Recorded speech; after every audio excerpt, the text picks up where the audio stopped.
So I royally effed up, royally messed up. Like, in all 10 years of trading, this is my biggest lapse in judgment. Worst decision. I mean, this isn't going to be fun to talk about. It's not going to make me look great, and it is what it is. Since I have set the theme and set the tone for transparency, I have removed myself of the luxury of getting to pick and choose what trades I get to talk about. So, what did I do? I went on tilt.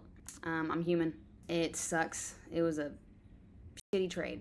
It was a really crummy trade. I'll give you guys the lowdown on how it went down. At the beginning of July, I think it was like first week of July, I'm sitting in my living room and watching a podcast with some pretty big traders, ones that I look up to, that I admire. And I'm listening to their stories, which I already know all their stories, but I'm listening to the trades that they're placing and the money that they're making, and realizing that I've been trading for just as long as these guys really messed me up. And I'm watching the podcast, and of course, I get an alert at the same time. A+ setup in platinum. The podcast is very long, so I had some time to kind of mull this position over. I went in. I went in heavy. I went in 40 contracts on a trade, over leveraged. Before I had gotten into the trade, I had already created this like preconceived notion of exactly how this was going to play out in my head. I did my top-down analysis. I married this position that night. And everything pointed to platinum falling. It was a short position. A 3 touch point upward trend line got broken. And everything was pointing to short positions.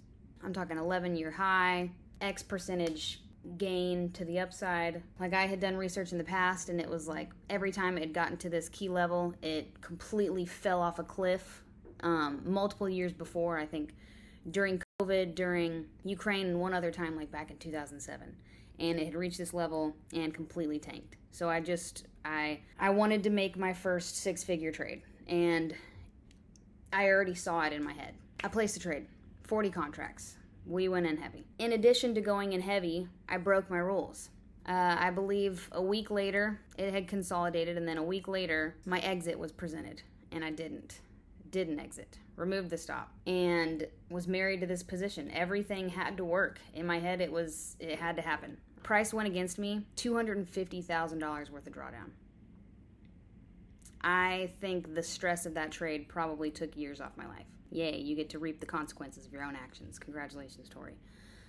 This is embarrassing. It is what it is. I'm gonna walk you guys through the trade. I'm gonna show you what happened. But I'm gonna start by saying that this is a bad trade. It in no way means that I am a bad trader. This one trade does not negate my 10 years of experience in the markets, my years and years and years and years of showcasing my transparency. So let's get into it. I'm gonna just continue to show you guys how human I am and how real I am. And I highly doubt you're ever gonna find another trader that showcases themselves going on tilt. So let's get into it. All right, this is the trade. We've got our 3 touch point trend line break. It had over 3 touch points. 1, 2, the first touch point of the trend line, 2, 3, 4. We got the break. I got into my position. Too heavy. I over leveraged. 40 contracts. We're up. We're in drawdown. We're up. We're in drawdown. We're up. We get the break. We get the break here. I should have just taken my $35,000 loss. That was my anticipated risk for this trade. That would have been one of my biggest losses because I was in a 40 contract trade, but it still would have been within my risk parameters. This was according to the strategy. It was a scenario where it didn't work out, and I should have closed my trade. I just didn't. I was so convinced. I did everything. I did everything to convince myself that this trade was going to work out and I needed to stay in. So I marked up this key level. It got to it before, fell off. It got to it before, fell off. If it can get to it and fall off again, then I'm good. I'm safe, and it was a great decision to remove my stop. Got to it and started falling off. 4 hours after 4 hours after 4 hours after 4 hours after 4 hours, I felt like my ego was so boosted. Even though I was in drawdown, I was like, oh, okay, I was a little early, but this is the one. It solidified already my thinking of, okay, let's remove the stop, let's break the rules. And it made me feel like it just gave confirmation to the bad decision. That's all there is to it. I thought this was it. I just got in a little bit early. Now it's rolling over. It didn't. I froze. When it got up here, I froze. It was excruciating. When I took this position, I talked to my students about it. I showed them. They saw everything. They saw my entry. They saw when I was supposed to get out. And then when I had to teach the next day, they got to see this drawdown. And it was tough. I had to tell my students that I broke my rules and that I'm sitting in the most amount of drawdown I ever have. That was one of the hardest things to do ever. I don't get to hide this. I don't get to just go in a room and lock myself and maybe one day pretend like this trade never happened. I've got so many eyes on me. So was I going through an identity crisis? Sure, yeah. I'm like, wow, all the haters are finally going to get what they've all asked for. They've all just been praying for my downfall, and they finally got it. Way to go. They win. I thought that was what was going to happen. It kept going higher, higher and higher and higher. 3 weeks later of excruciating drawdown, price fell, I closed my position. I made $90,000. It's not something to be proud of. I broke every rule in the book. The setup was great. It was a 3 touch point trendline break. I created a high risk scenario by going in way too heavy in position size and made every mistake that I possibly could. Way too heavy in position. This wasn't part of the plan to remove the stop. I broke my rules and I didn't cut my loss. It was an awful trade. It sucked. Does this mean I'm a bad trader? No. It means I'm human. It means I get my one pass of going on tilt. And I hope that you can learn from this and see this. I don't know how, I'm never going to be able to articulate how painful that was, that drawdown.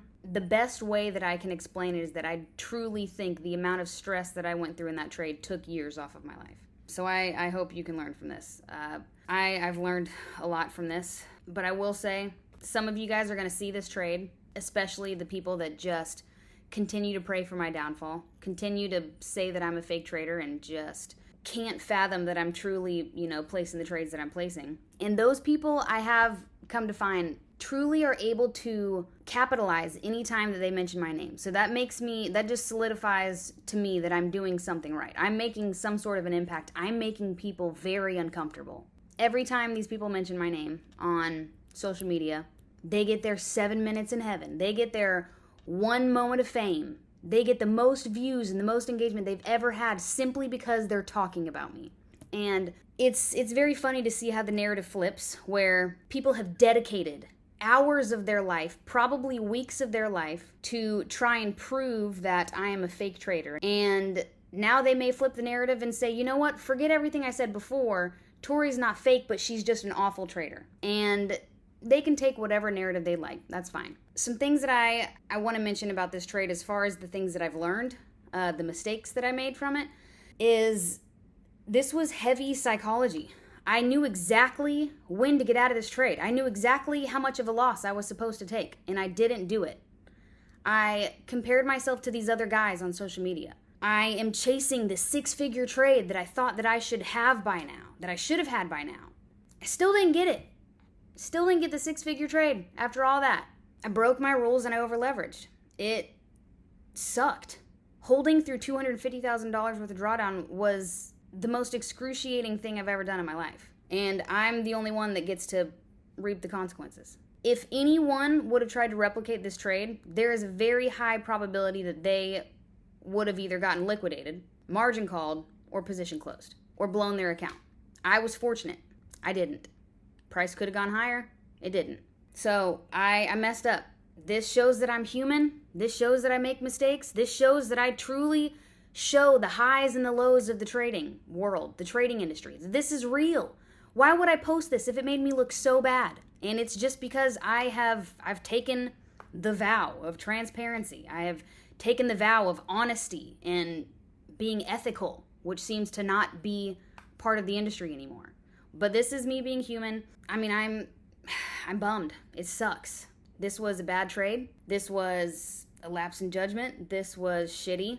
I'm still going to be around. I'm still here. And I will continue to be here. So this is a moment where you guys got to finally see it. Tori Trades went on tilt. And here we are talking about it. For everyone that has supported me and my journey and my trading, please learn from this mistake. Please allow me to show you exactly what it looks like. This is it right here. And this is what you don't want to do. If your psychology is already off to begin with, don't even look at the charts. I already knew as I'm watching this podcast. It was an incredible podcast. But it was truly like the comparison factor. And I hope that you can learn from this. And I hope that you can understand that if you did something very similar to this, you probably wouldn't have made it through to the other side. You probably wouldn't have closed at the 90,000. You probably wouldn't have been able to hold through the amount of drawdown that I did.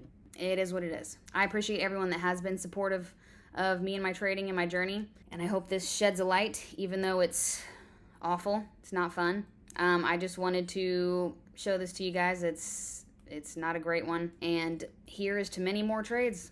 I'm not going anywhere, guys. I'm sticking around. So for all of you that hate to see it, continue to watch and continue to get as much engagement and as many views as you can anytime you mention my name, because I'm not going anywhere. All right. Thanks for watching, guys.